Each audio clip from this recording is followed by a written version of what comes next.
Pinanood ko siya kung paano niya inalis ang suot niya pang-ibaba at tuluyan ang pumaibabaw sa akin. Ashley de los Santos. Naningkit na ang mga buo kong katawan habang palingalinga ako sa naglalaki ang mga bahay na aking dinadaanan dito sa loob ng isang exclusive subdivision na matatagpuan sa Makati. Mabuti na lang at pinapasok ako ng gwardiya na nagbabantay kanina sa gate kapalit ng iniwan kong ID. Mag-a-apply ako bilang kasambahay sa isa sa mga bahay na nakatayo dito sa loob ng subdivision. Dahil bawal pumasok ang tricycle dito sa loob ng subdivision, wala akong choice kundi maglakad mula gate hanggang hinahanap ko ang address na nakalagay sa hawak kong diaryong pakiramdam ko. Nasa ibang mundo ako nang makita ko ang mga naggagandahan at naglalakihang bahay. Kitang-kita ko kung gaano kayaman ang mga nakatira sa lugar na ito. Kaya naman, hindi ko maiwasang nakabahan. Kung kaya lang, sana ako pinairal ang ng mga magulang ko hanggang college. Wala sa bokabular ko ang lumuwas dito sa Maynila. Kaya lang ipinanganak akong mahirap, kaya wala akong choice kundi magtiis at dumiskarte para kumita. Buti na lang at isinama ako nila Gigi papunta dito, kaya naman kahit papaano hindi ako nahirapan natitira sa bahay habang naghahanap ng mapapasukang trabaho. Iyon nga lang, hindi ako pwedeng magtagal sa kanila dahil para kaming mga sardinas na nagsisiksikan na maliit na nilang barong-barong. Ayaw ko ding magtagal sa lugar na iyon dahil pakiramdam ko, minamanyak ako ng kalibin ng partner nito. Ate, pwede po magtanong? Alam niyo po ba ang address na nakasulat dito sa dyaryo? Nagmamadali kong lapit sa isang babaeng nagtatapo ng basura. Tinitigan muna ako nito bago kinuha ang hawak kong dyaryo. Anong kailangan mo doon? Mag-a-apply kang kasambahay? Agad na tanong nito, agad naman akong tumango. Malapit na lang ito, miss. Diretso ka lang tapos may makikita kang magandang bahay sa bandang dulo. Sila ang pinakamayaman sa lugar na ito, kaya doble ang laki ng bahay nila kumpara sa ibang nakatira dito. Nakangiti itong sumagot sa akin. Agad naman akong nagpasalamat at nagmamadali ng naglakad. Pagdating sa sinasabing bahay na napagtanungan ko ay agad kong sinipat ang nakasulat sa gate para kumpirmahin kung pareho ba ang nakasulat sa newspaper. Napaiktad pa ako nang bigla akong lapitan ng gwardiya galing sa loob ng malaking bahay. Anong kailangan mo, miss? Hindi mo ba alam na mahigpit na ipinagbabawal ang solicitation sa lugar na ito? Agad na wika nang makalapit sa akin. Agad naman nalukot ang mukha ko dahil sa sinabi nito. Ano ang palagay niya sa akin? Pulubi? Sa bagay, gano'n na din siguro kasi nasa 100 na lang ang laman ng wallet ko. Kapag hindi ako matanggap dito, tiyak na sa kalsada ang bagsak ko. Nakakatakot pa naman dito sa Maynila. Mag-a-apply po ako bilang kasambahay, Manong. Nakita ko kasi sa newspaper na naghahanap sila. Baka pala rin ako at makapasok sa loob. Kailangan ko po kasi ng trabaho eh. Galing pa po ako ng probinsya, sagot ko dito. Natigilin ito at tinitigan ako mula ulo hanggang paa. Bigla naman kumulo ang dugo ko pero pinipigilan kong tarayan baka masayang ang oras ko sa pagpunta ko dito kapag makita niyang masama ang ugali ko. Nako, bad timing naman ang pagpunta mo dito, miss. Alam mo bang nagkakagulo sa loob ng ngayon? Sagot nito. Naguguluhan naman akong tumitig dito. Hindi ko gets ang ibig nitong sabihin. Anong ibig mong sabihin? Hindi pwedeng hindi ko makausap ang may-ari ng bahay ngayon. Ang layo kaya ng nilakad ko at wala akong pera para bumalik dito. Prangka kong sagot kay Manong Guard. Natigilan naman ito at muli akong tinitigan. Hindi ko alam kung i-interviewin ka ngayon ni Madam. Mainit kasi ang ulo noon at lahat ng tao sa loob sinisigawan. Sagot nito. Agad naman akong kinabahan pero lalo akong kinabahan nang maisip ko na 100 na lang ang laman ng wallet ko. Hindi ako pwedeng umuwi ng bahay ni Gigi na walang nangyari sa lakad kong ito. Subukan ninyo lang, Manong. Maawa ka naman sa akin. Sabi kasi dito sa nakasulat na pwede pumunta dito anytime ang applicant. Nagmamakaawa kong sagot nito. Narinig ko ang marahan nitong pagbuntong hininga bago tumango. Sige na nga. Sa mayordoma na lang kita dadalhin, wika nito, at agad akong niyayang pumasok sa loob. Agad na sumalubong sa paningin ko ang mga rangyang tanawin sa loob ng dakuran. May mga makikita akong magagandang dekorasyon sa loob at parang may gaganaping party. Kasal kasi ngayon ng kaisa-isang apo ni Madam Agatha na si Ray Burr. James Sebastian. Kaya lang tumakas ang bride, kaya nagkagulo ang mga tao sa loob. Bulong sa akin ni Manong Guard, napataas naman ang aking kilay dahil sa narinig. Napaigtad pa ako na may sumigaw sa loob ng bahay kasabay ng pagkabasag ng kung ano. Diyos ko, ito na nga ba ang sinasabi ko? Baka pati ako maputukan ng galit ni Madam. Halika ining, hanapin natin ang mayordoma at siya na ang bahala sa iyo. Tarantang wika nito at mabilis na naglakad. Akmang susunod ako dito na may biglang nagsalita sa aking lukran. Who are you? Tanong nito. Natigilan ako at dahan-dahan natin lumingon. Tumambad sa akin ang seryosong mukha ng medyo may edad na babae. Nakataas ang kilay at handang mukhang handa ng manlapa ng tao. Tadtad ng alahas ang buo nitong katawan habang may isang naka-uniform na babae sa likod nito. Napalunok ako bago sumagot.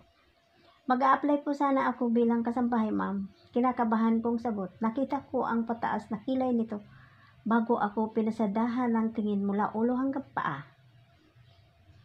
Para naman akong maiihi dahil sa nervous. Perfect, why not?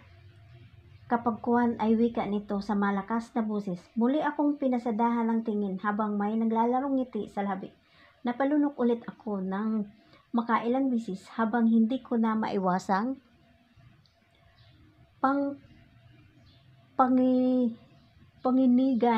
panginigan ng tuhod.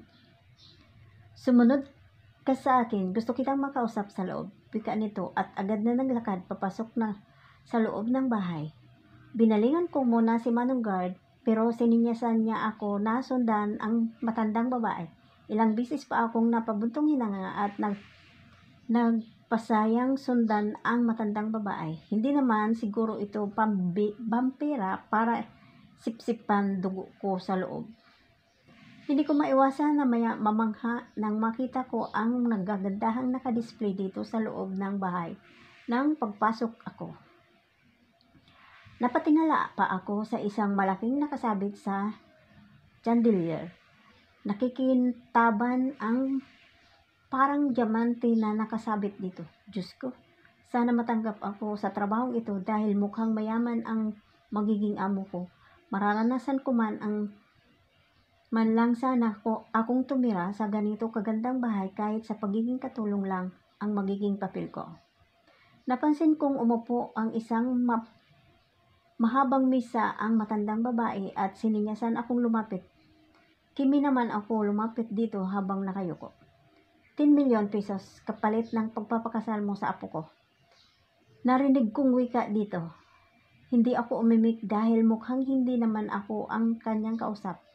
May ibang mga tao pa dito sa kinaroroonan niya kaya patuloy lang akong nakayuko habang tahimik na nakikiramdam. What's your name? Napaigtad pa ako sa malakas na boses nito kaya naman pautal-utal akong nakasagot dahil sa nervous. Ashley po. Ashley de los Santos. Baka ang nervous sa boses kong sagot. Ashley, narinig mo na ba ang sinasabi ko sa iyo kanina? Sabi ko 10 milyon kapalit ng pagpapakasal mo sa apo ko. Wika nito. Nanlaki naman ang aking mga mata sa narinig. Hindi ako makapaniwala. Here, ma'am, katulong po ang ina-applyan ko, hindi po para maging asawa. Nanginginig kong sagot, natigilan ito at seryoso akong tinitigan. Pagkatapos ay gumuhit ang makahulugang ngiti sa labi nito. Naghahanap ka ba ng pera? Bibigyan kita ng 10 milyon pesos ngayon din pakasalan mo ang apo ko. Ulit nito, napatanga naman ako sa kanyang sinabi. Parang gusto kong kurutin ang sarili ko para masiguro kung nananaginip pa ako. Lorna, kunin mo ang tsike sa kwarto. Narinig kong utos nito sa babaeng nasa likod nito. Agad naman itong tumalima. Naiwan kaming dalawa ni Madam habang hindi inaalis ang titig sa akin. Tumakas ang bride ng apo ko. Nakasit na ang kasal mayamayang 3:00 ng hapon sa garden. Napansin mo naman siguro ang mga dekorasyon sa labas, di ba?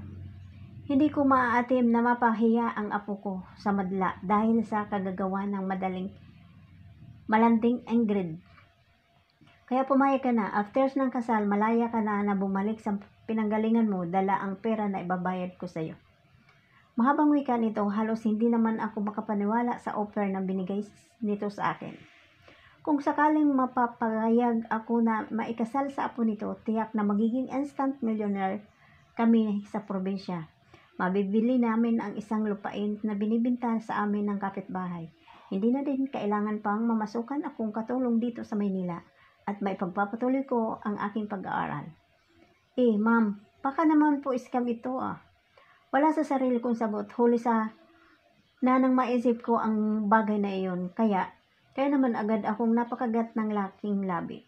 Minsan talaga ang bunganga ko hindi mapigilan. Don't worry, this is not a scam, Ashley. Ihanda ko na ang tsike ngayon din at isuot mo na ang damit pangkasal na para sa lintik na Ingrid na yon. Wala ng panahon pa para sa mahabang pag-uusap na ito. Sabihin mo sa akin kung pumapayag ka at susulatan ko na ang tsike na ito kapalit ng pagpayag mong maikasal sa apo ko. Sa nasabi ko na after the wedding, malaya kang makakaalis sa lugar na ito na parang walang nangyari, dala ang ibinayad ko sa iyo. Nakangiti nitong sagot, halatang magaling mangumpinsi si Madam. Kanina lang ay halos gusto na nitong kumain ng tao at bumuga ng apoy dahil sa galit. Ngayon naman, parang ang bait-bait nito. Wala sa sariling napatango ako. Juicy pa ba ako? Pera na ito, matutupad lahat ng pangarap ko. Kung sakali, magiging proxy lang naman ako sa kasal na ito at tsaraan, instant millionaire na. Para akong nakajakpat sa loto kung sakali. Great! Since nagkasundo na tayo, ibibigay ko na sa iyo ang kabayaran. Baka maging busy ako mamaya at makalimutan kong ibigay ito sa iyo. Gusto ko lang din ipakita sa iyo na may isang salita ako, Ashley. Wika nito at agad na sinulatan ang tsike na ibinigay kanina ng kasambahay. Napalunok ako ng makailang bisis nang makita ko na mabilis nitong pagsulat at pagpirma. This is pansip. After the kasal, mayaman na kami. Uuwi agad ako ng probinsya. Pag alis ko dito, ititext ko na lang si Gigi na hindi na ako makakauwi sa kanila dahil baka matuluyan akong maghahasa ng asawa niyang adik. Here, take this 10 million pesos, no more? No less. Nakangiti nitong wika sabay abot sa akin ng tsike. Nanginginig naman ang aking kamay na inabot ito at agad na ipinasok na dala kong bag. We're done. Sumama ka sa akin. Kailangan mo nang maayusan dahil wala na tayong time. Anumang sandali ay darating na ang mga bisita at pari na magkakasal sa inyo. Uumpisahan na agad ang kasalan kaya kailangan mo nang maayusan, wika nito. Pagkatapos na ay sinipat ang suot ng relo. Muli akong napalunok at habang nakasunod sa kanyang likod, pakiramdam ko nakalutang ako sa alapaap. Ayusan niyo siya. Papalitan niya si Ingrid. Kaya ipasuot niyo sa kanya ang damit na pagkasal na yan. Agad na utos ni Madam ng 3 bading na naabutan namin dito sa isang kwarto. Agad tumambad ang mga mata ko sa isang napakagandang wedding gown sa tanang buhay ko ngayon ko lang nakita. Katulad ng chandelier sa labas na puno nang nagkikislap ang diamante ang kabuuan ng gown. I think kailangan mo munang maligo, miss, bago ka namin ayusan para naman presko ka. Bago mo isuot ang gown na yan. Napukaw ako sa mga sinabi ng babae na tinalikuran sa tagiliran ko. Hindi ko alam kung ilang minuto na akong nakatulala dahil sa ikot ko ang paningin sa buong paligid. Wala na si Madam. Baka po mapasma ako, galing po ako sa initan kanina. wala sa sarili kong sagot. Nakita ko naman apigil ang pagtawa ng mga kaharap ko. Napakagat ako sa aking labi dahil sa napakapahiya. Pagkatapos ay tumango at inilapag sa isang sulok ang hawak kong bag.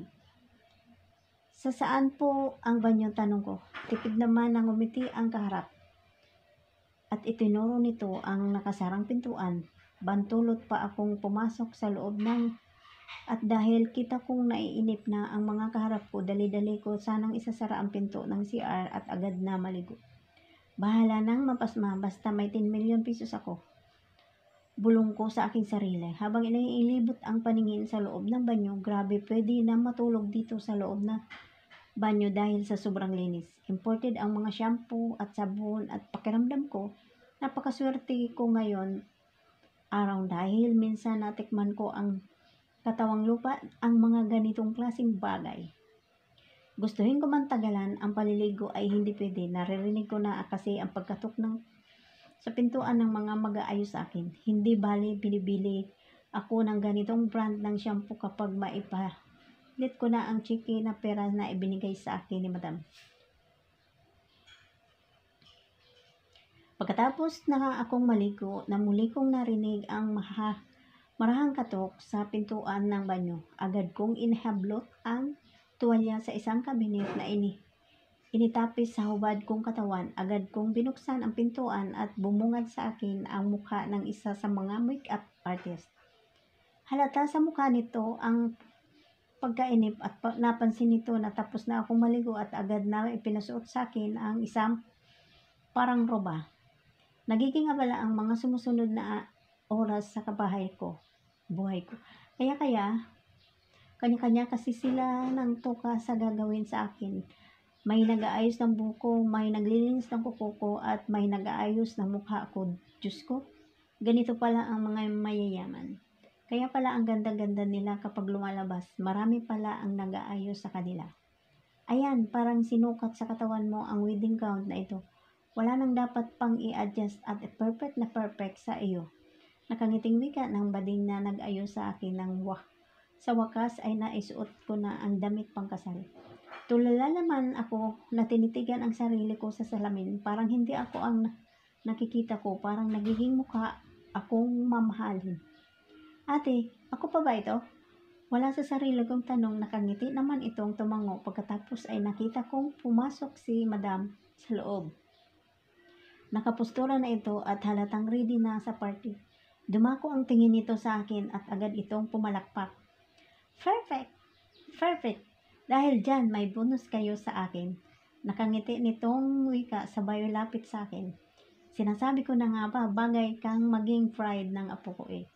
Iniligtas mo sa kahiyan ang pamilyang ito, kaya naman tatanawin kong malaking utang na loob ito sa iyo, Ashley.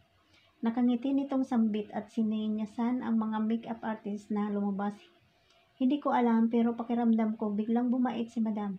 Nawala ang katarayan ng mukha nito at siyang una kong napansin kanina lang. Madam, hindi ko pa ba kasalanan ito? Irerehisto po ba ang kasal? Ngayon ko lang po kasi naisip na matatali pa pala ako sa anak nyo. Hindi na ako pwedeng magpakasal sa iba. Wika mo. Natigilan ito pagkatapos ay gumati. Don't worry, Ashley. After 2 years, papawalang bisa natin ang kasalang ito. Siguro naman hindi ka pa mag-aasawa ng mga panahon na yan. Diba? Sagot nito sa akin. Napatango naman ako. Beno, maganda ka na. Ilang minuto na lang at uumpisahan na ang seremonya. Sundin mo ang mga instruksyon na iyon ng wedding organizer. Lalabas na ako dahil hinihintay na ako ng aking mga amiga sa garden. Wika at nagmamadali ng lumabas. Naiwan naman ako, hindi makapaniwala sa mga nangyayari. Kung ganoon, totoong kasalan ang magaganap sa akin. Hindi ito fake. At talagang i-re-registro ito. Akala ko ba proxy lang ako. Napailing ako at hindi ko mapigilan ang kabahan. Nasa ganoong pag-iisip ako nang may isang magandang babae ang pumasok sa loob.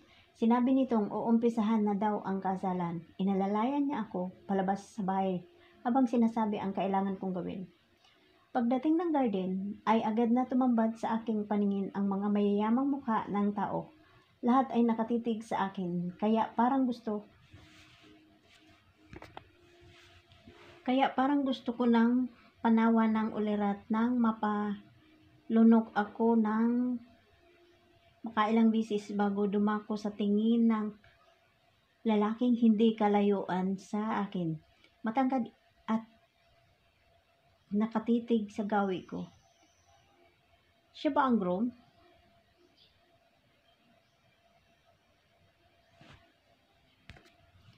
Pabulong kong wika sa aking sarili habang namahigpit na hawak ang wedding bouquet.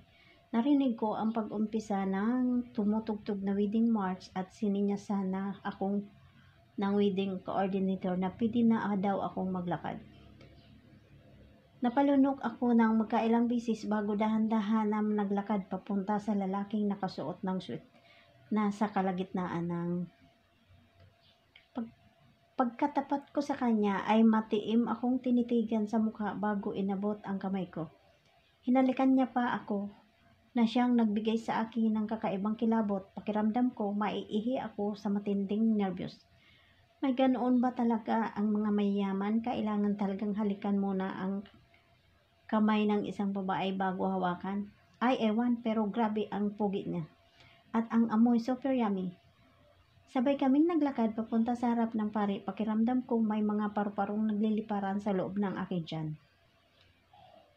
Hindi ko maintindihan ang sarili ko. Ang gwapo naman palang ng groom. Talo pa ang mga artista dito sa Pilipinas. Ang lambot ng palad niyang, hiyang-hiya ako dahil alam ko kung gaano kakapal ang kalyo ng palad ko dahil sumasama ako sa tatay ko kapag naggagapas kami ng palay noon sa bukid.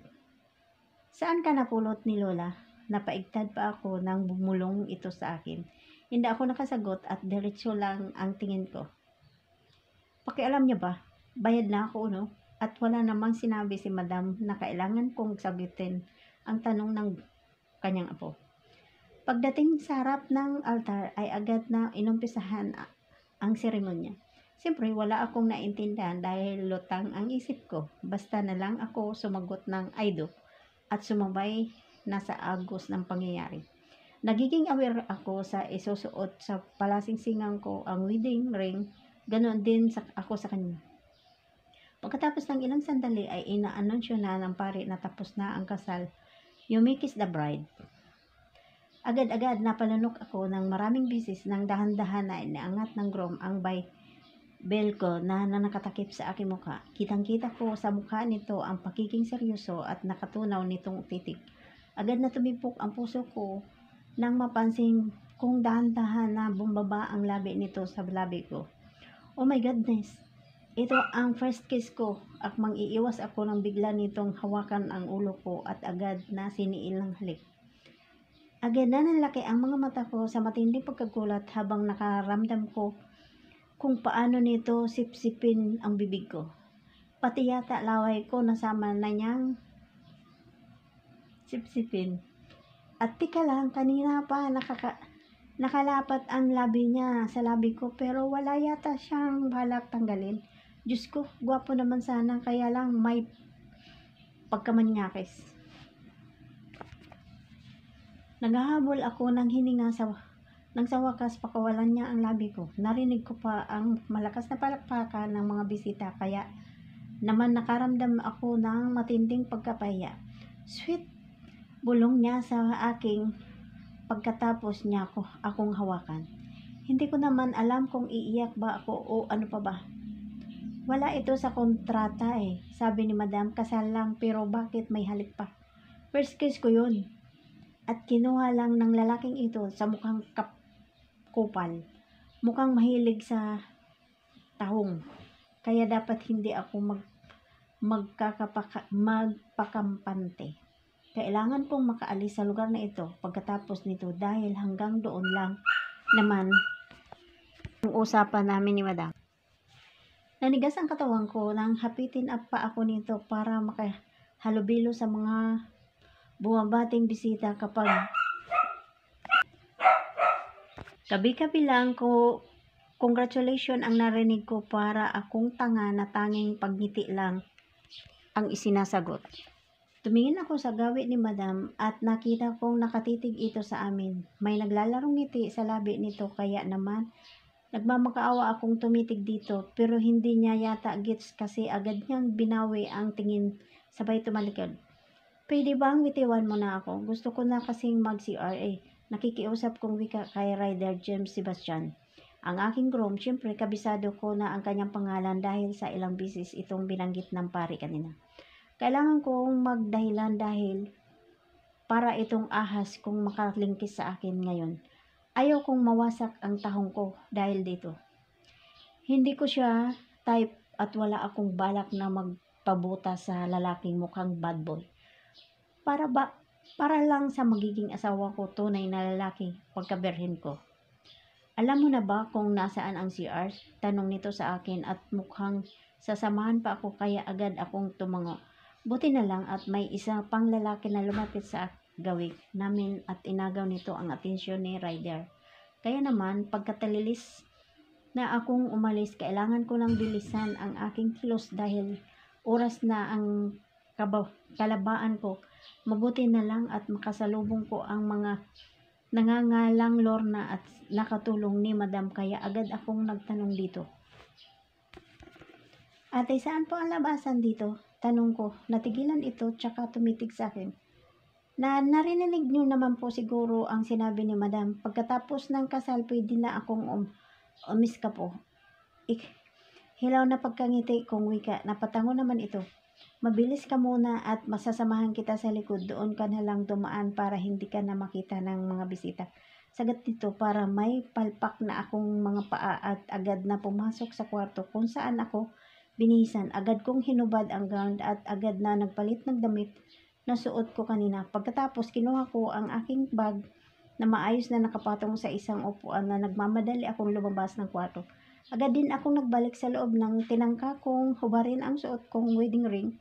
Halos maiyak ako dahil hindi na ito mahubad sa aking daliri. Paano kaya ito? Baka dahil sa singsing na pa ito mahuli pa ako ng kupal na yon. Bulong ito sa aking sarili. Napailing na lang ako at nagpasya na lumabas ng silid. Bahala na. Basta ayaw kong pahuli sa kupal na yon. Ipapadala ko na lang sa LBC itong singsing kapag naghubad na. Sa ngayon, kailangan ko munang makatakas dahil baka mapadali pa ang taong ko ngayong araw. Diyos ko, hindi ko matanggap ang isang manyakis na lalaki ang kukuha ng iniingatan kong pagkaberhen. Nakahinga ako ng maluwang nang nakita ko na si Lorna sa matyagang naghihintay sa akin. Agad ako nitong sinamahan sa likod bahay at sinabing pwede na daw akong umalis. Teka lang, Lorna, nakakahiyaman pero pwede bang umutang sa iyo? Cheque kasi ang ibinigay sa akin kanina ni Madam tapos wala akong pamasahe. Bigay mo na sa akin ang Gcash mo at isisend ko sa iyo ang bayad ng with interest kapag napalitan ko na ang cheque. Makapal ang mukha kong wika. Natigilan ito at tinitigtigan muna ako bago ako inabutan ng 1,000. Parang gusto ko namang magtatalon sa tuwa. Bayaran mo na lang yan sa akin kapag magkita ulit tayo. Sige, umalis ka na at baka makita ka pa ng mga bisita. Wika nito. Agad naman akong tumakbo papalayo. Mabuti na lang at pagliko ng kanto ay may nakita akong taxi. Wala nang patumpik-tumpik pa agad akong nagpahatid sa labasan at sumakay ng bus papuntang terminal. Uwi na ako sa probinsya dahil may 10 million pesos na ako. Rider James Sebastian. Where is my bride? Agad na tanong ko kay Lola nang muli akong makapasok ng mansyon. Mabuti na lang at natakasan ko na ang mga tanong ng mga kaibigan kong tungkol na sa mabilis na pag-move on dahil agad akong nakakita ng kapalit ni Ingrid. Ang girlfriend kong si Lorenzo at kaninang umaga lang nalaman. Mabuti na lang at alerto si Lola at agad sinabi sa akin na may nakita na siyang pwedeng maging proxy ni Ingrid para hindi ako mapahiya sa mga bisita. Kaya kahit durog na durog ang puso ko sa kataksila ng 2 tao na yun, ay agad akong sumang-ayon sa kagustuhan ni Lola. Ayaw ko din na maging kakatawa-tawa sa harap ng mga bisita. May magandang reputasyon akong iniingatan sa mataas at nalipunan at malaking iskandalo kapag nalaman ng lahat na ipinagpalit ako ng girlfriend ko sa isang best friend sa mismong araw ng aming kasal. Pero hindi ko inaasahan na isa palang Diyosa ang makikita ni Lola na kapalit ni Ingrid. Ngayong araw, biglang nag-react ang junior ko nang mahawakan ang kamay nito. Kanina kung sa ganda ang pag-uusapan, sobrang ganda, biglang nawaglit sa isip ko ang problema kay Ingrid at nang mahawakan ko ang kamay nito at mahalikan sa labi. So sweet and innocent. Parang gusto ko siyang itago sa mga lalaking bisita sa kanina. Kitang-kita ko ang paghanga sa kanilang mga mata habang nakatitig sa bride ko. Ewan ko nilang pero pakiramdam ko nagsisilos ako. Ako lang ang may karapatan sa tumitig sa bride ko. Nang ganoon. Nakaalis na. Pagiging proxy lang naman ang malditang si Ingrid ang papel niya at hindi panghabang buhay mong laruan, Ryder. Kampanting sagot ni Lola. Hindi ko naman maiwasan na magsalubong ang aking kilay lalo na maalala ko ang hitsura ng bride ko kanina. Bakit nyo naman pinaalis? Asawa ko yun at hindi pwede na lang siyang maglaho na parang bula. Sagot ko naman. Pinandilata naman ako nito nagbago sumagot. Aba, Ryder, alam na alam ko kung anong tumatakbo dyan sa utak mo. Tumigil ka na ha at baka makutusan kita dyan. Kawawa naman ang batang yun. Kung paglalaroan mo lang, ayusin mo ang buhay mo at kalimutan mo na ang litching Ingrid na yun, sagot ni Lola. Napakamot naman ako ng ulo. Lola naman, akala ko pa naman nag-aalala kayo dahil malungkot ako ngayon. Bakit parang wala naman kayong pakialam sa akin? Kunwari ay nagtampo kong tanong. Pwede mong ibaling sa iba ang kalungkutan na nararamdaman mo. Ngayon, Ryder, pero huwag kay Ashley. Masyado pa siyang bata at puno ng pangarap. Ayaw kong masira ang lahat ng iyon dahil lang sa'yo. Seryosong sagot ni Lola. Napabuntong hininga naman ako, sabay iling. Paano kung gusto ko siyang makasama bilang asawa ko na may magagawa po kayo? Pwede ko siyang ipahanap ngayon mismo, Lola. Sagot ko naman. Subukan mo lang na makantiin kahit dulo ng daliri ng batang yun. Mananagot ka sa akin, Ryder. Matuto kang sumunod sa kagustuhan ko. Kung hindi ako mangingiming tanggalin ka sa mana. Galit na sagot ni Lola. Natigilan naman ako at pilit na ngumiti. Ano pa ba ang magagawa ko kundi sundin ang gusto nito? Alam kong mahirap pero balang araw magkikita din kami ng babaeng yon at kapag nangyari yon, hindi siya makakawala sa mga kamay ko. Sisiguraduhin ko na nairestro ang kasal na ito para wala na siyang takas sa akin. Sa ngayon, wala akong ibang choice kundi magtiis at ibaling ang atensyon sa ibang babae. Marami naman sila dyan. Pwede kong ibaling sa iba ang init ng katawan na nararamdaman ko ngayon. Mukhang bata pa nga kanina ang bride ko at wala pang karanasan kahit sa anong bagay dahil kitang-kita ko ang mga mata niya. Kanina ang takot nang halikan ko siya. 5 years later, Ashley. Agad kong pinara ang taxi na dumaan sa harap ko. First day of work ko at kailangan kong magpakitang gilas sa aking magiging kasamahan sa pamamagitan ng pagpasok ng maaga. Isa pa naka-office attire ako ngayon at ayaw kong makapagsiksikan sa jeep. Pagdating sa harap ng RG, Sebastian Logistics Incorporated ay agad akong dumiretso sa accounting department. Yes, graduate na ako ng BS Accountancy sa aming probinsya at swerte naman ang nakatanggap ako at sa kumpanyang ito. Balita ko mataas ang kanilang standard pagdating sa mga empleyado na hina-hire nila. Para sa akin, isang malaking opportunity ito sa aking buhay. Good morning po, agad kong bati sa naabutang staff dito sa office. Agad itong lumingon sa akin at ngumiti. Hi, ikaw ba si Ashley De Los Santos? Ang bagong hire? Magiliw nitong tanong. Agad naman akong tumango. Ako nga po, si Samantha Salvador. Ako ang nakatukang mag-training sa iyo. Halika dito at magiging table mo. Nakangiti nitong wika sa akin. Agad naman akong tumalima pagkatapos nagpasalamat.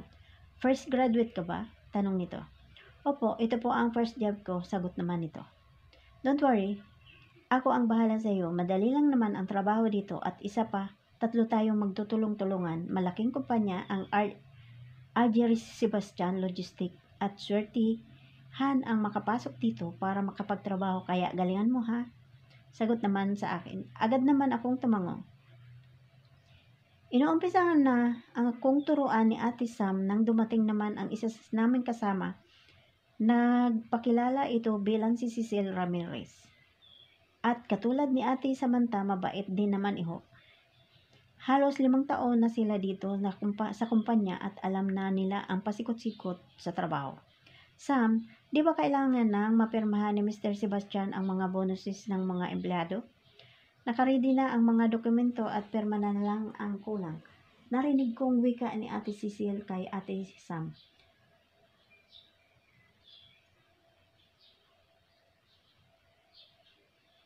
Tahimik lang naman akong nakapokus sa pinapagawa nila sa akin.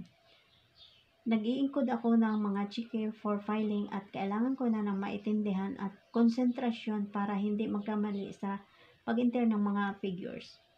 Ikaw na lang ang bahalang magpapirma kay Mr. Sebastian. Noong nakaraan ako ang gumawa kaya tuka mo na yan ngayon. Sagot ni Ate Samantha. Hi, ito ang pinakaayaw ko sa trabaho natin. Ang makausap ang boss natin. Hindi ba pwedeng ikaw na lang ulit at mukhang magaan naman ang loob mo doon? Sagot ni Ate Cecil. Hindi pwede. Marami pa akong gagawin. Si Ashley na lang ang utusan mo, sagot ni Ate Sam. Natigilan naman si Ate Cecil at agad akong nilingon.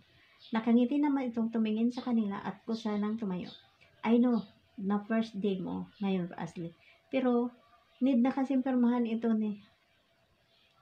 niya eh. Tiyak na pang magwawala ang mga empleyado kapag na-delay ang sahod at bonus nila. Nakikiusap na wika ni Ate Cecil.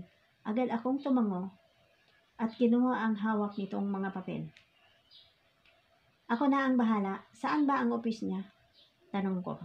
Nako, thank you ha. Mula dito, sabay ka na ng elevator. Nasa top floor ang office ni Mr. Sebastian at hindi ka maliligaw kasi nag-iisa lang naman yun.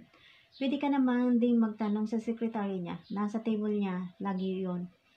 Paglabas pa lang ng elevator, tsaka gamitin mo na ang card na ito, billing department lang kasi ang pwedeng pumunta sa office ni Sir.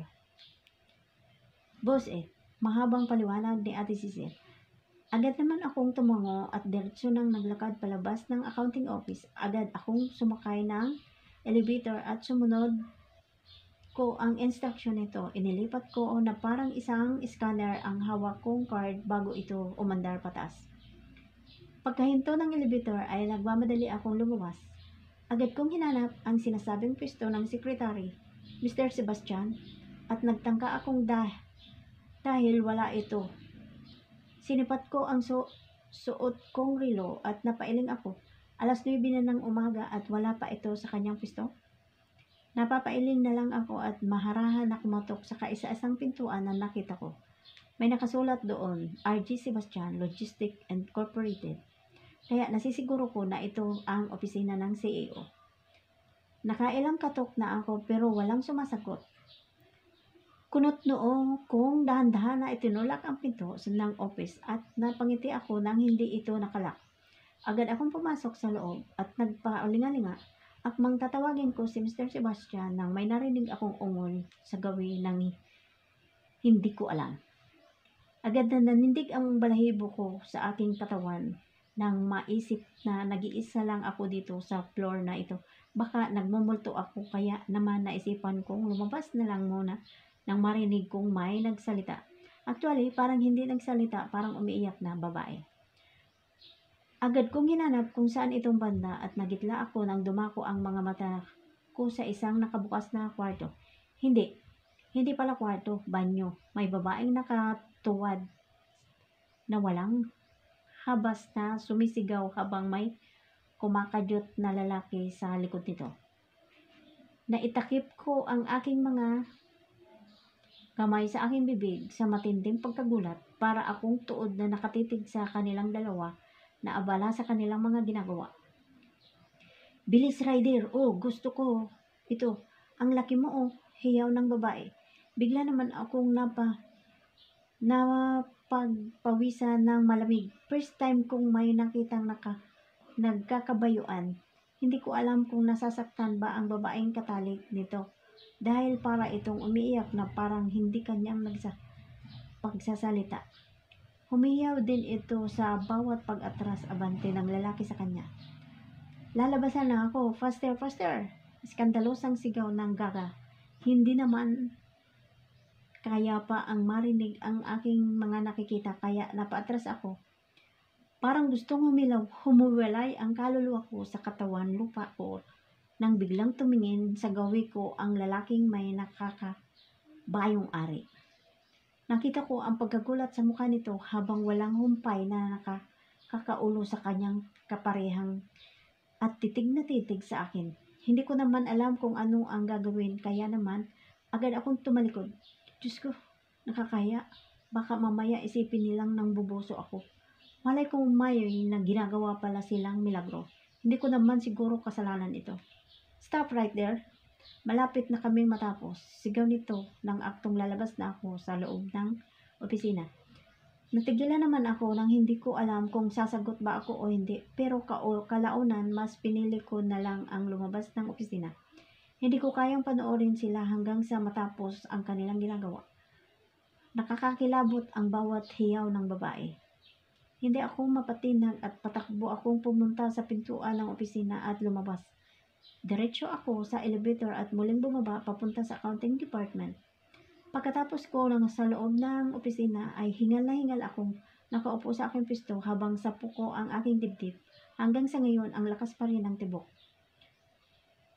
Agad naman akong nilapitan ng dalawa kong kasama at nagtanong, "Kumusta? Anong nangyari? Bakit para kang hinahabol ng 10 kabayo?" May hindi ba magandang nangyari? Tanong ni Ate Samantha. Hindi ako nakaimik dahil hindi ko alam kung ano ang sasabihin ko sa kanila. Nasigawan ka ba ng boss? Nako, pasensya ka na, Asli ha. Dapat talaga hindi na lang ikaw ang inutusan namin. First day mo pa naman ngayon, pero hindi na agad maganda ang naging experience mo na sa amo natin. Sagot naman ni Ate Cecil. Agad naman akong napailan sa isa't isa. Silang tinitigan. Ganoon ba talaga silang yung boss natin? Wala sa sarili kong tanong. Agad na napakunot ang kanilang mga noo na napatitig sa akin. Ano ang ibig mong sabihin? Kunot noong tanong ni Ate Cecil. Ano kasi, hindi ko maituloy ng aking sasabihin nang biglang tumunog ang telepono ng opisina. Agad naman itong sinagot ni Ate Cecil. Hello, good morning Sir Ryder. Sino po? Opo, new hire po siya Sir Ashley De Los Santos po. Narinig kong sagot ni Ate Cecil. Agad akong napatingin sa kanya habang seryosong nakikipag-usap sa telepono habang hindi inaalis ang pagkakatitig sa akin. Lalo kong kinabahan. Mukhang first day ko pa lang si Santi na agad ako. Kung tutusin, hindi ko naman kasalanan. Malay ko bang nasa kasarapan siya ng pakikipagtalik. Ashley, tawag ka ni Sir Ryder. Ano ba kasi ang nangyari? Bakit mukhang mainit ang ulo? Tanong nito sa akin. Napayo ko ako. Nako, mali kasi. Hindi na lang sana natin siya inutusan. Yan tuloy. First day na lang ni Ashley, makakatikim na agad siya ng Boljak Kaiser. Sabat naman ni Ate Samantha. Pabuntong hininga naman ako nang tumayo. Balik ka ulit sa office. Dalhin mo na rin ang documents para sakaling pirmahan niya na. Wika ni Ate Cici. Agad akong tumango at muling naglakad sa palabas na accounting department. Kinakabahan akong muling pinindot ang elevator para bumukas ang pagsubok sa loob ay itinapat ko na sa hawak kong card para dalhin ako sa opisina ng CEO. Hindi pa rin maalis-alis ang matinding kaba ng aking dibdib, lalo na nang maalala ko ang mga eksena kanina na nakita ko sa loob ng banyo ng opisina ni boss. Pagkalabas ko pa lang ng elevator ay nakita ko na ang babaeng ikatalik ng CEO na nakaupo lang sa harap ng computer. Hindi ako maaaring magkamali, mukhang ito ang sekretary niya. Diyos mio, kinalabutan ako sa isiping nagtatalik sila bago mag-umpisa ng trabaho. Ganoon na ba ang papel ng isang sekretary ngayon? Kung ganoon man lang, mas magugustuhin ko na lang umuwi ng probinsya at tumulong sa mga baryo ko na magtanim ng kamote. Agad ako naglakad palapit dito. Nakaramdam niya naman ang aking presensya kaya nagtanong ang mga matang tumitig ito sa akin. What do you want? Mataray nitong tanong. Pigil naman ako lang mairapan ito. Huwag niya akong taray-tarayan. Alam ko na ang sekretary nila, CEO. I'm from accounting department. Dala ko ang mga documents na dapat permahan ng CEO. Sagot ko dito. Nakatitig ito sa akin nang sabay na napailing ng tingin namin nang biglang tumunog ang telepono sa gilid ng kanyang computer. Agad niya itong sinagot bago umuling tumitig sa akin. Oh, okay sir, copy. Narinig kong wika nito bago tuloy nang binaba ang tawag. Muli ako nitong hinarap at seryosong nagsalita. Pwede ka na daw pumasok sa loob. Maiksi nitong wika at halata na sa boses ang pagpipigil ng inis. Agad naman akong tumalima at naglakad patungo sa pintuan ng opisina. Kumatok pa ako ng 3 beses bago narinig na may nagsalita sa loob na pinapapasok na ako. Dahan-dahan kong itinulak ang pintuan. Pagbukas ko agad na pumasok, bumalik na naman ang kaba ko at nararamdaman ko ang kani-kanina lang na pakiramdam ko. Nakakatakot ang boss namin na ito. Good morning, sir. Ninenervyos kong wika na nakapasok na ako. Nakaupo ito sa swivel chair at nakatalikod sa gawi ko. Good morning, Mrs. Sebastian.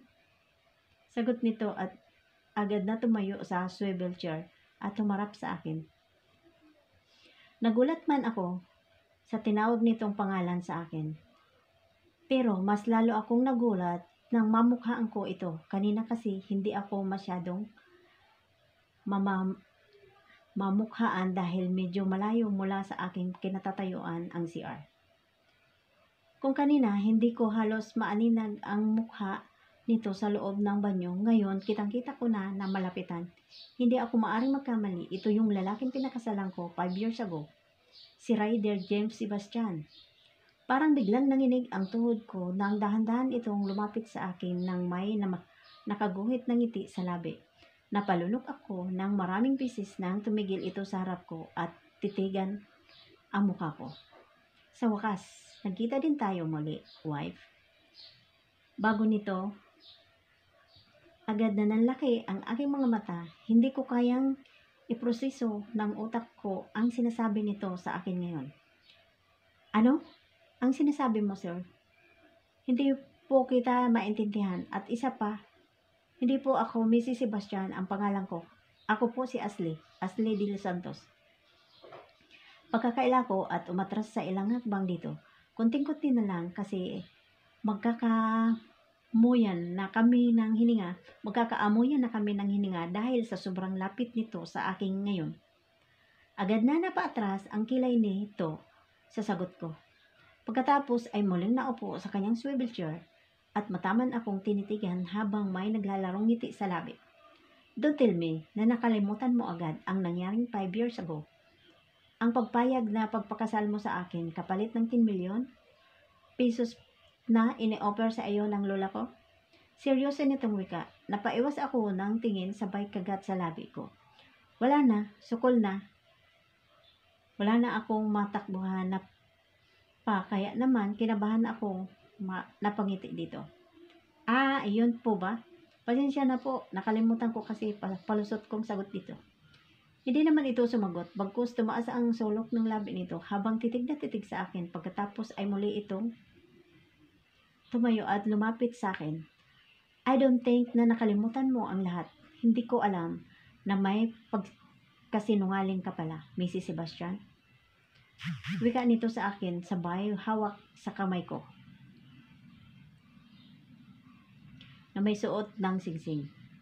Napalunok ako ng maraming beses nang titigan ito ng ang palasingsingan ko na hanggang ngayon nakasuot pa rin ang wedding ring na hindi ko mahubad-hubad sa loob ng 5 taon.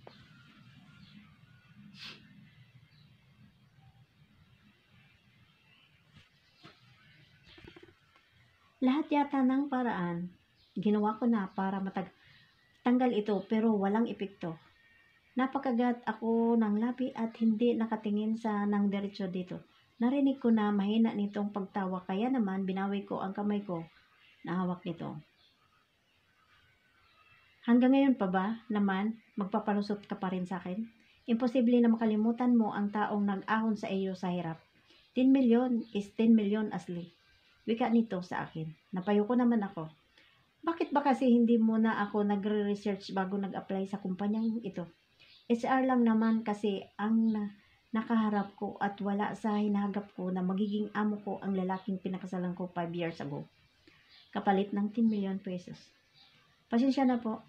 Sabi kasi ng lola ninyo, ipapawalang bisa naman daw ng kasal natin after 2 years. 5 years na po ang nakalipas, baka wala ng bisa ang kasal natin. Sagot ko dito. Alam kong katagalan lang ang sagot na iyon at hindi makatotohanan. Napa-smid ito sa sagot ko at tinitigan ako. Sa palagay mo ba, annulment dito sa Pilipinas? May annulment dito sa Pilipinas? Nananaginip ka yata ng gising, Asli. Sagot nito sa akin, napalunok naman ako na, ano ba ang gusto mong ipahiwatag? Win-win naman ang nangyari sa amin noon Kailangan niya ng proxy bride ng araw na yon at kailangan ko ng pera, pero bakit parang lumalabas na ako na yata ang masama? Ano ba ang gusto ng taong ito? Ano pa ba ang gusto mong mangyari? Gusto nyo bang magpakasal sa iba? Ayos lang naman po sa akin kung walang annulment dito sa Pilipinas. Willing po ako pumirma sa kasunduan na hindi ako maghahabol. Sagot ko dito. Humalakak naman ito na siyang ikinagulat ko. May saltik ba ang lalaking ito? Kunti na lang at papatulang ko na ito Wife. Mukhang hindi ka nagmamatured Mukhang ikaw pa din ang dating Asli na 18 taong na basta na lang pumapayag na magpakasal sa akin. Wika nito. Hindi ako nakakaimik. Ano pa ba ang gusto nyong mangyari? Sabi ni Madam Proxy. Alam naman ako ng kasalan yun. Hindi po totoo ang nangyaring kasal dahil hindi naman kita boyfriend. First time lang kitang makita at wala akong balak na maging asawa mo. Tsaka maniwala ako sa sinabi ng madam na ipapawalang bisa niya daw ang kasal after 2 years. Wika ko habang iniisip ang eksaktong pinag-usapan namin ng abuela nito. Ngumisi naman ito sa akin. Yan ba ang akala mo? Alam mo bang galit na galit ako sa iyo dahil basta mo na lang ako tinakasan? Hindi mo man lang ginampanan ang tungkulin mo bilang asawa ko. Bigla ka na lang naglaho na parang bula. Nakangisi nitong wika. Nalaki naman ang aking mga mata. Buti na lang talaga at nakatakas ako dito noong kung hindi, baka gutay-gutay na ang taong ko. Diyos ko, parang hindi ko maatim ang gawin niya sa akin ang ginawa niya sa sekretary niya kanina. Sorry po. Kakausapin ko nyo na lang po ulit si madam. Hanggang pagpapakasal lang po talaga sa iyo ang napag-usapan namin noon. Sagot ko dito dahil wala po akong maiisip na kung anong isasagot. Tumawa ito pagkatapos ay tinitigan ako mula ulo hanggang paa. Nakaramdam naman ako ng pagkailang kaya napaatras ako.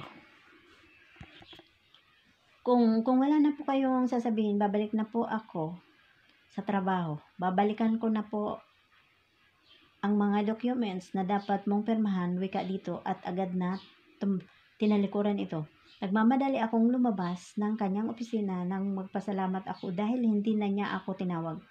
Tulala akong naglakad pabalik ng aking department. Oh, kumusta? Sinigawan ka ba o niya ulit? Agad na salubong sa akin ni ate ay Cecil. Agad naman itong umiling. Hay nako, ngayon pa lang, sanayan mo na ang sarili mo sa mga bulyaw ng ating boss. Masama talaga ang ugali niyan at umiiyak ang araw kapag walang napapagalitan na empleyado, wika ni ate Samantha. Ate, ganoon po ba talaga siya?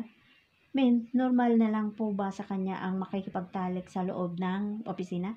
Hindi ko mapigilan na tanong dito. Huli na nang maisip ko ang nasabi ko dahil narinig na nilang dalawa. Sabay na nanlaki ang mga mata ng mga ito na habang nakatitig sa akin. You mean, nakita mo si boss at may nakatalik na babae sa office ni kanina? Kaya ba tulala kang bumaba kanina? Tanong ng mga ito. Tumango ako pagkatapos ay seryoso nila akong tinitigan. Ito ang gusto naming sabihin sa iyo, Ashley. Mag-iingat ka sa boss natin. Maliban sa pagiging palasigaw na hilig sa mga magandang babae yan, karamihan sa mga nabibiktima niya ay mga sekretary niya. Kaya nga, parang damit lang kung magpalit ng sekretary si boss. Wika ni Ate Cecil. Agad na nanlaki ang aking mga mata sa pagkagulat. Ganun ba? Nakakatakot naman po pala siya. Sagot ni agad ng silang magsipagtanguan. Actually, hindi mo naman masisisi si boss.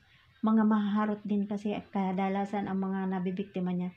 Mga babae na din kasi ang nagbibigay ng motibo since sobrang active yata ng boss natin sa pagtatalik. Agad niyang pinapatulan sa bat naman ni Ate Sam. Buti wala siyang nabubuntis, sagot ko. Agad silang umiling, maingat daw yan, lagi may bagong kondom. Kahit kapal malakas pa rin ang kontrol sa sarili. Ayaw daw makipagtalik kapag walang kondom na nakabalot sa kanyang ari.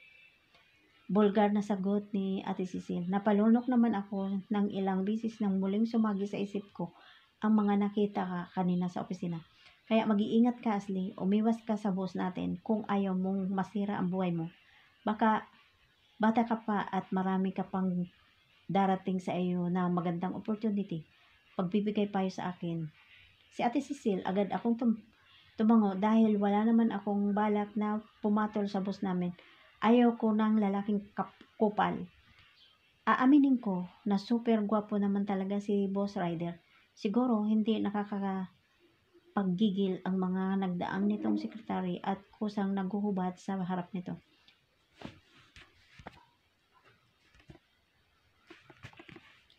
Pero kahit na kung matino siyang amo, hindi siya dapat pumapatol sa kanya mga empleyado. Mabuti na lang at natahimik na sila Ate Cecil at Samantha. Naging abala na din sila sa kanilang mga trabaho kaya muli kong itinoon ang aking sarili sa pag-iingkod ng mga chike.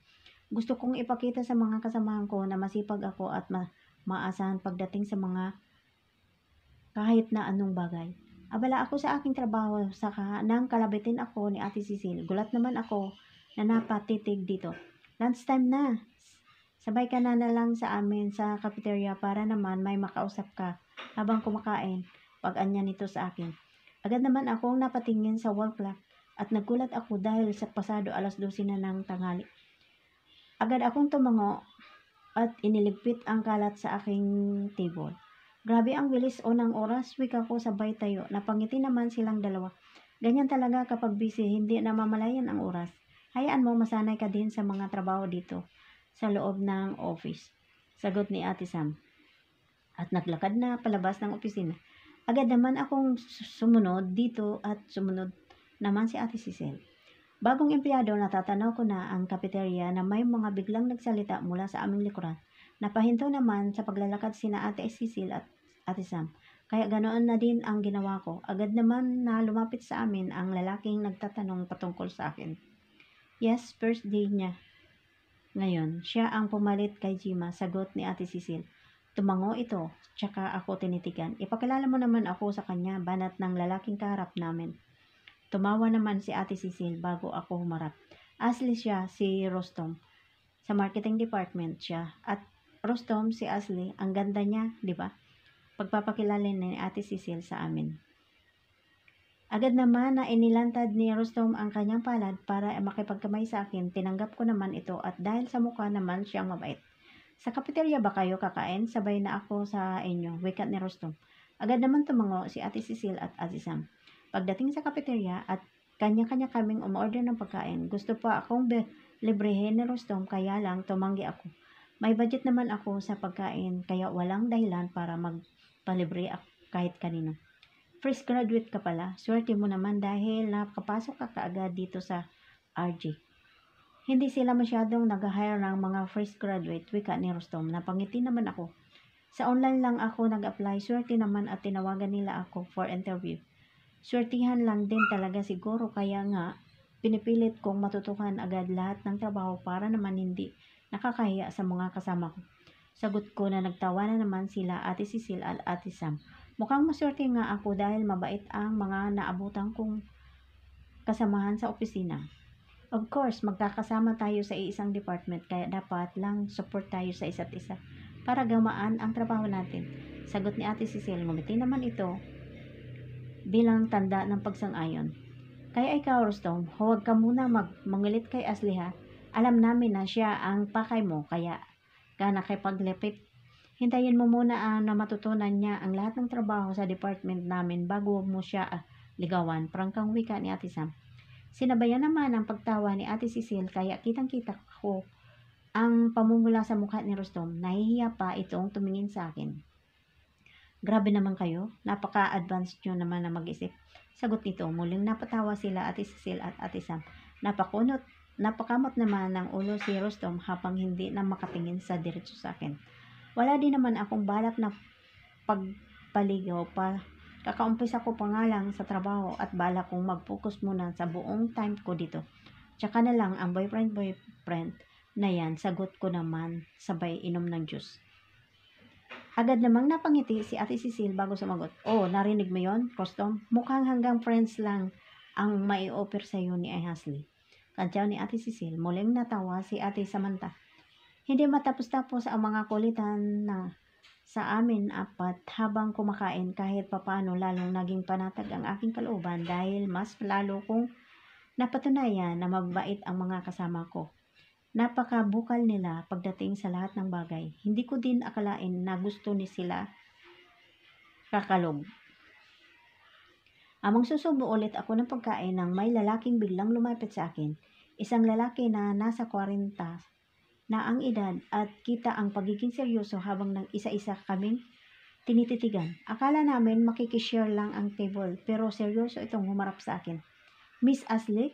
Asli Sebastian? Tanong nito. Natigilan naman ako, sabay titig dito. Hindi ko alam kung nagbibiro ba ito o hindi dahil naman Sebastian ang apelyido ko. De Los Santos ako, kaya mukhang nagkakamali ito ng nilapitan. Sa dami ba naman ng mga empleyado dito sa Malabong, may kapangalan ako? No po. Asli De Los Santos po ang name ko. Sagot ko sabay baling ng tingin sa mga kasamahan ko. Kitang-kita ang pagtataka ng mga mata ng mga ito habang nagpalipat-lipat ng tingin sa akin at sa taong bagong dating. New employer ka ba, di ba? Accounting department, tanong nito. Napatingin ako kay na Ate Sam at Ate Cecile bago sumagot. Opo, pero hindi po Sebastian ang apelyido ko. De Los Santos po.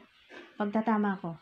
Tinitigan muna ako nito bago tumango tsaka nagpaalam na iwan naman akong naguguluhan. Ang word niya. Alam ko mataas na ang posisyon ng taong yun pero parang tanga kung makipag-usap. Ano kaya ang kailangan niya kay Asli Sebastian? Kaapelyido pa talaga ng CEO, wika ni Rostom. Bigla akong kinabahan nang muling sumagi sa isip ko si Ryder. Diyos ko, tinawag niya ako kaninang Mrs. Sebastian. Ganyan talaga minsan ang mga matatalinong tao. Sa sobrang dami ng iniisip, hindi nila namamalayan na naging word na pala sila. Ang sagot ni Ate Cecile sa pamamagitan ng pagsubo ng kanyang kinakain. Hindi na din ako umimik at itinoon na din ang aking paatensyon sa pagkain. Patapos na ako ng aking kinakain na tulala na patitig sa likuran ko sila Ate Cecile at Ate Sam. Wala sa sariling napalingon ako at nanlaki ang aking mga mata. Makita ko si Ryder na seryosong naglalakad papunta sa kinaroroonan namin. Nakasunod dito ang lalaking lumapit sa amin at tinawag akong Asli Sebastian. Bigla akong kinabahan nang mapansin ko ang direktang nakatitig sa akin si Ryder at mukhang galit. Oh my God, nandito si boss. First time in the history. Ito na ang mismong may-ari ng RJ Sebastian Logistics Incorporated ay aapak sa cafeteria. Narinig kong bulong ni Ate Sam. Napaayos ako ng upo at muling itinoon ang atensyon kinakain ko. Gusto ko nang tawagin lahat ng mga santo na kilala ko para ipagdasal na sana hindi